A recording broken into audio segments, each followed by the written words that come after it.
Buenas tardes, mis queridos hermanos y amigos que nos ven desde sus hogares. Sean bienvenidos a un servicio más de la Iglesia Bíblica Vida Nueva. El día de hoy vamos a seguir estudiando el libro de los Filipenses, de los versículos 1 al 3 del capítulo 3. Filipenses 3, 1 al 3. Y el objetivo de este tiempo es que tengamos cuidado de no creer a los que enseñan que somos salvos por confiar en nuestros esfuerzos humanos, es decir, por nuestras obras.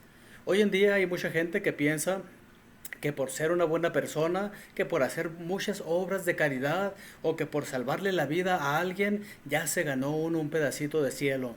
Sin embargo, en el pasaje que vamos a ver hoy nos va a explicar claramente cómo nosotros podemos ser salvos.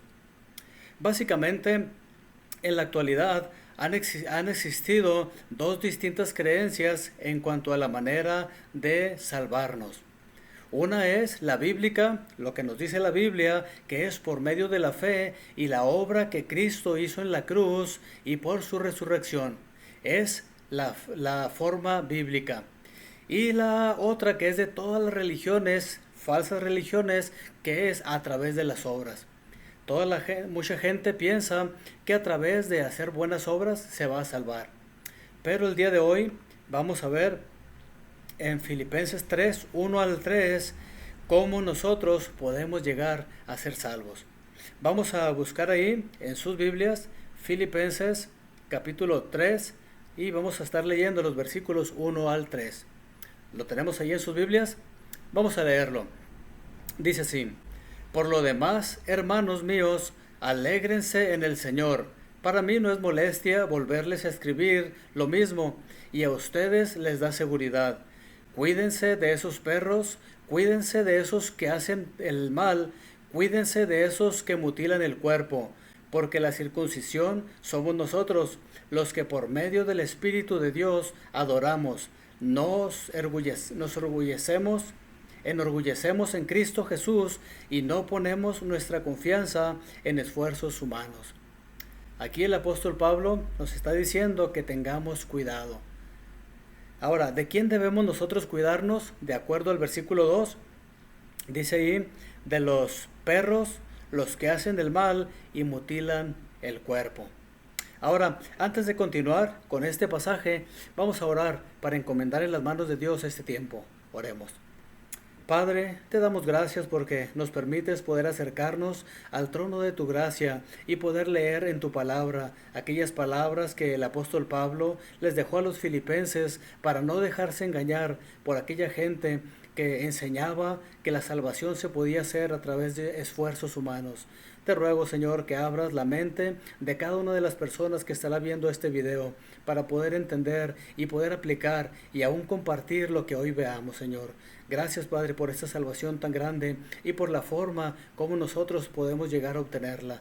Te pedimos que nos guíes en este tiempo, en el nombre de Cristo Jesús. Amén.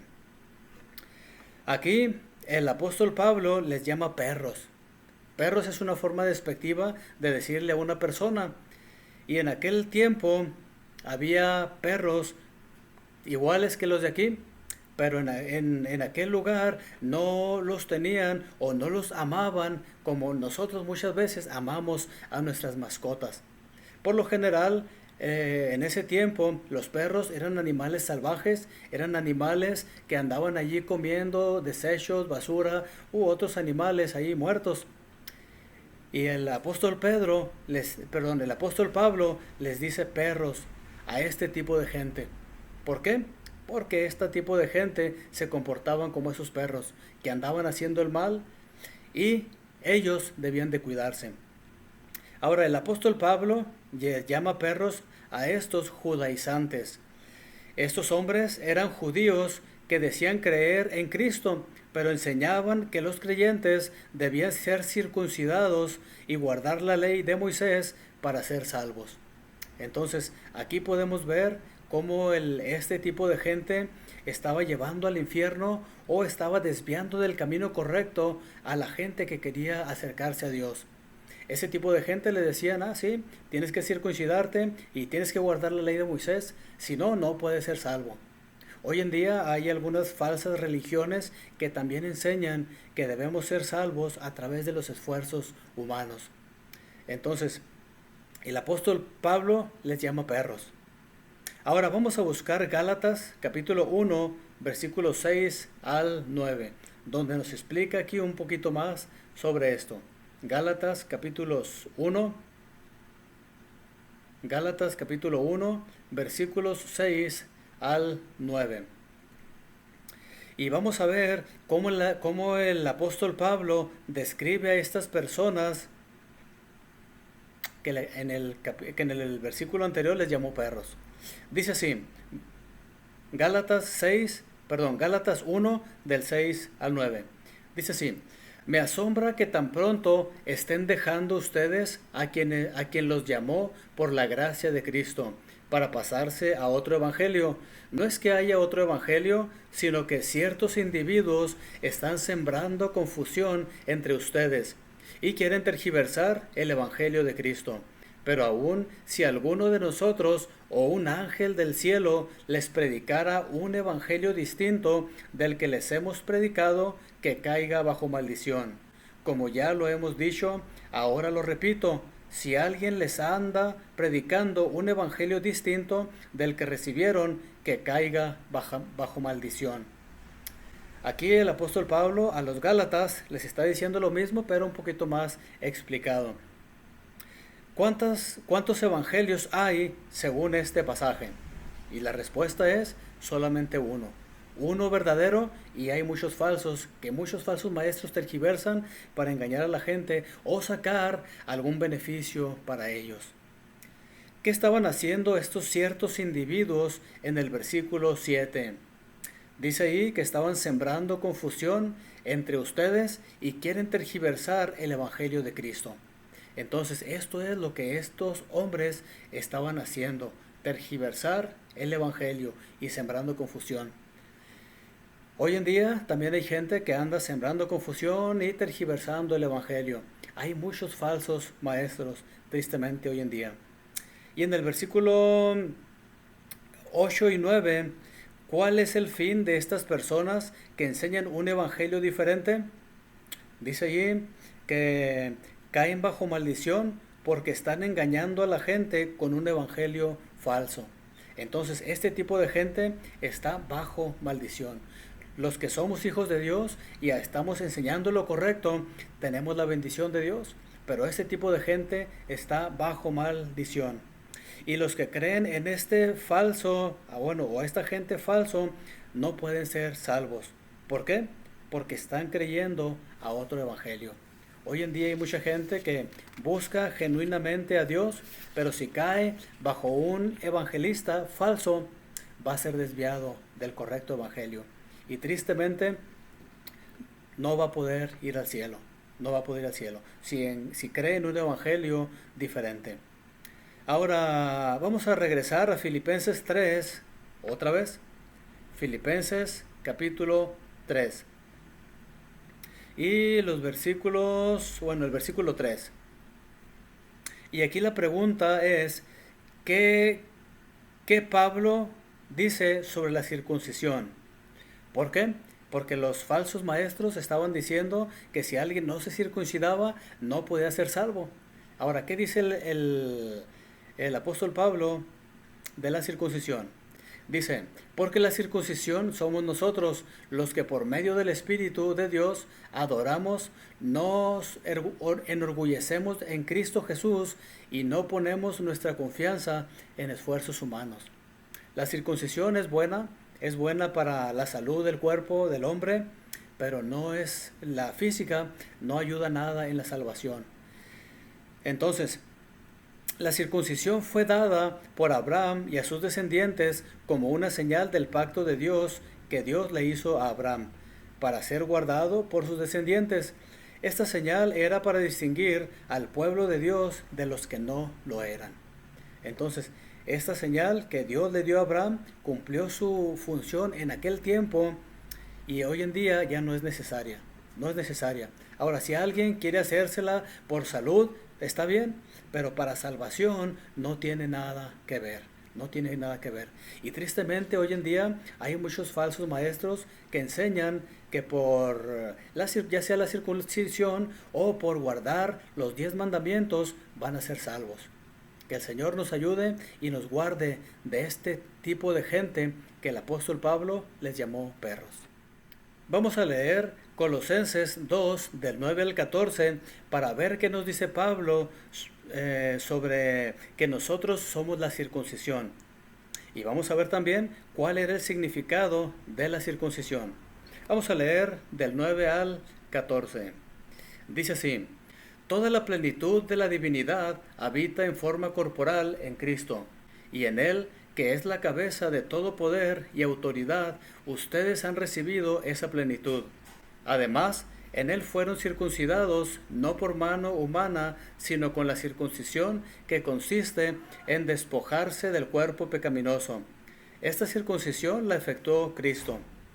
Entonces, allí en el versículo 11, ¿cuál era el significado de la circuncisión? Dice ahí que era despojarse o quitarse ese cuerpo pecaminoso. Ahora, ¿quién efectuó esta circuncisión de acuerdo a este mismo versículo? Dice ahí que esta circuncisión la efectuó Cristo, el Señor Jesucristo. No es que cada uno de nosotros podamos quitarnos ese cuerpo pecaminoso, no. Cristo, cuando nos salva, nos hace hijos de Él, quita ese cuerpo, esa parte pecaminosa. Ahora, cuando recibimos esta circuncisión, en el versículo 12, vamos a leer el versículo 12, dice así: ustedes la recibieron al ser sepultados con Él en el bautismo. En Él también fueron resucitados mediante la fe en el poder de Dios, quien los resucitó de entre los muertos. Entonces, ¿cuándo recibimos esta circuncisión? Dice aquí este versículo: al ser sepultados con Cristo en el bautismo.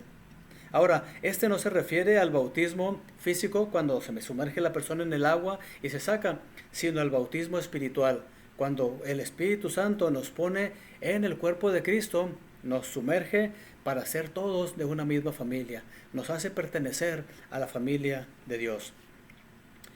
Con la muerte de Cristo, la circuncisión física ya no era necesaria. Nuestra entrega a Dios está escrita en nuestros corazones, no en el cuerpo. El propósito de la circuncisión era ser un símbolo exterior de una transformación interior. La verdadera circuncisión es la del corazón. Entonces, esta es la verdadera circuncisión. Y ahora regresemos a Filipenses 3:3. Filipenses 3:3. ¿Qué nos dice este versículo? Dice: porque la circuncisión somos nosotros los que por medio del Espíritu de Dios adoramos, nos enorgullecemos en Cristo Jesús y no ponemos nuestra confianza en esfuerzos humanos.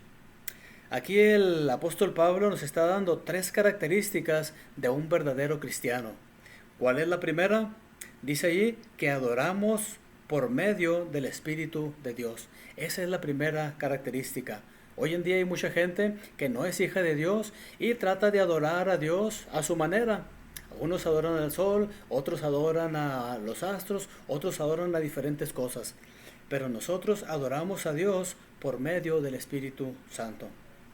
Y vamos a buscar Efesios 5, 18 al 20 para ver cómo podemos nosotros adorar a Dios. Efesios capítulo 5 y vamos a leer del 18 al 20. Dice así: no se emborrachen con vino que lleva al desenfreno, al contrario, sean llenos del Espíritu. Anímense unos a otros con salmos, himnos y canciones espirituales. Canten y alaben al Señor con el corazón. Y el 20 dice: dando siempre gracias a Dios el Padre por todo, en el nombre de nuestro Señor Jesucristo. Entonces, ¿cómo podemos nosotros adorar a Dios en el Espíritu? Siendo llenos del Espíritu, cantando y alabando a Dios con el corazón, dándole gracias a Dios Padre por todo. ¿Cómo? En el nombre del Señor Jesucristo. Entonces, esta es la forma en que podemos nosotros adorar a Dios genuinamente. Entonces, ¿Dios quiere que nosotros le adoremos? Sí, pero para poder adorarle genuinamente necesitamos ser sus hijos. Que el Señor nos ayude a adorar genuinamente a nuestro gran Dios. En Filipenses 3:3 encontramos la segunda característica de un verdadero cristiano, que es: no nos enorgullecemos de nosotros, sino nos enorgullecemos de Cristo Jesús. Hoy en día hay mucha gente que se enorgullece de sí misma, pero nosotros como cristianos, como hijos de Dios, debemos enorgullecernos de Cristo solamente. Ahora, ¿por qué debemos nosotros enorgullecernos de Cristo y no de nosotros? Vamos a ver qué nos dice 1 Corintios 1, 26 al 31. 1 Corintios 1, 26 al 31. Dice así, acompáñenme allí con su vista. Dice: hermanos, consideren su propio llamamiento. No muchos de ustedes son sabios según criterios meramente humanos, ni son muchos los poderosos, ni muchos los de noble cuna. Pero Dios escogió lo insensato del mundo para avergonzar a los sabios, y escogió lo débil del mundo para avergonzar a los poderosos. También escogió Dios lo más bajo y despreciado, y lo que no es nada, para anular lo que es, a fin de que en su presencia nadie pueda jactarse. Pero gracias a Él, ustedes están unidos a Cristo Jesús, a quien Dios ha hecho nuestra sabiduría, es decir, nuestra justificación, santificación y redención, para que, como está escrito, si alguien ha de gloriarse, que se gloríe en el Señor. Entonces, ¿por qué nosotros no debemos gloriarnos en nosotros mismos, sino en Cristo? Porque a pesar de lo que nosotros éramos, Dios nos escogió para nuestra salvación. Cristo ha sido hecho nuestra sabiduría, nuestra justificación, santificación y redención, con el fin de que si alguien ha de gloriarse, se gloríe en el Señor nada más. Ahora, en 1 Corintios 4:7, ahí más adelantito, 1 Corintios 4:7, ¿por qué no debemos gloriarnos en nuestros logros según este versículo? Dice así: ¿quién te distingue de los demás? ¿Qué tienes que no hayas recibido? Y si lo recibiste, ¿por qué presumes como si no te lo hubieran dado? Entonces, ¿cuál sería la respuesta? Porque todo lo que tenemos lo hemos recibido. Esta vida que usted tiene, ese cuerpo que usted tiene, esa inteligencia que usted tiene, ese trabajo que usted tiene, esa familia que usted tiene, todo lo que usted tiene y lo que yo tengo, Dios nos lo ha dado, Dios nos lo ha prestado. Entonces no hay nada que nosotros hayamos podido adquirir por nosotros mismos, sino por medio de Dios, por medio de Dios. Él nos da las fuerzas, Él nos da la inteligencia, Él nos da todo lo que necesitemos. Y la última o la tercera cosa que tenemos, que un cristiano hace, que es un genuino creyente, es, allí en el versículo de Filipenses 3:3, es que no pone su confianza en sus esfuerzos humanos. No pone su confianza en los esfuerzos humanos. Ahora, ¿qué nos dice Tito 3 al 5? Tito 3 al 5. Aquí nos habla acerca de la salvación. Dice así: en otro tiempo también nosotros éramos necios y desobedientes, y algunos todavía seguimos siendo poco. Estábamos descarriados y éramos esclavos de todo género de pasiones y placeres. Vivíamos en la malicia y en la envidia, éramos detestables y nos odiábamos unos a otros. Pero cuando se manifestaron la bondad y el amor de Dios, nuestro Salvador, Él nos salvó no por nuestras propias obras de justicia, sino por su misericordia. Nos salvó mediante el lavamiento de la regeneración y de la renovación por el Espíritu Santo, el cual fue derramado abundantemente sobre nosotros por medio de Jesucristo nuestro Salvador. Entonces, ¿por qué no confiamos en nuestras buenas obras para salvarnos? Aquí en este pasaje nos dicen que porque nosotros no somos salvos por nuestras propias obras de justicia, sino por la misericordia de Dios. Nadie puede hacer algo tan bueno para ganarse la salvación. ¿Por qué? Porque nadie es bueno, todos somos pecadores. Necesitamos de la misericordia de Dios para poder ser salvos. Y en los versículos 5 y 6, ¿qué hizo Dios en su misericordia para salvarnos? Dice ahí que nos salvó mediante el lavamiento de la regeneración y de la renovación por el Espíritu Santo. Esto lo hace Dios a través del Espíritu Santo. Nos regenera y nos renueva. Crea una nueva persona en nosotros. Dios nos regenera y nos renueva. Cuando nosotros creímos en Cristo como nuestro Salvador, ahí empezó el proceso de la renovación. Conforme va pasando el tiempo y nosotros nos dejamos que el Espíritu Santo obre en nosotros, nos va renovando. ¿Hasta cuándo? Hasta cuando el Señor Jesucristo venga por nosotros o que nosotros vayamos a Él cuando muramos. Ahora, ¿qué es lo que tenemos que hacer nosotros para recibir la salvación? De acuerdo a Efesios 1, 13 y 14. Busquemos ahí Efesios capítulo 1, versículos 13 y 14. Dice así: en él también ustedes, cuando oyeron el mensaje de la verdad, el evangelio que les trajo la salvación y lo creyeron, fueron marcados con el sello que es el Espíritu Santo prometido. Este garantiza nuestra herencia hasta que llegue la redención final del pueblo adquirido por Dios para alabanza de su gloria. Entonces, ¿cómo obtuvimos nosotros la salvación? Ahí dice que cuando oímos el mensaje de la verdad, el evangelio que les trajo la salvación y lo creyeron. Necesitamos escuchar y creer de todo corazón.